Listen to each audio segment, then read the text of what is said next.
it. I have filed, I am running for mayor. But for me, at the end of the day, ate pa rin niya ako. Diba? Magkapatid pa rin kami dalawa. Hanggang 8 pa yung filing. So there's still that possibility na baka makausap siya ng kapatid ko at siya na mismo magsabi dun sa asawa niya na huwag ka nang tumakbo. Bigay na natin to kay Ate Nancy. What keeps you hopeful that that will happen? Well, diba, there's always hope.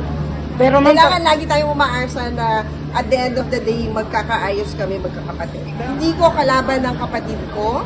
Walang Abby Binay sa balota. So, hindi kami magkaaway. Ma'am, may Pero ma'am- anyone from the family, maybe your dad, your brother, or anyone else na nag-try na mag-set up ng meeting between you and your sister? Kasi parang, yun na nga, walang puwang eh. Walang, whether it's a door or a window na pwedeng buksan, walang ganun. Hindi lang sa akin, pati dun sa other family.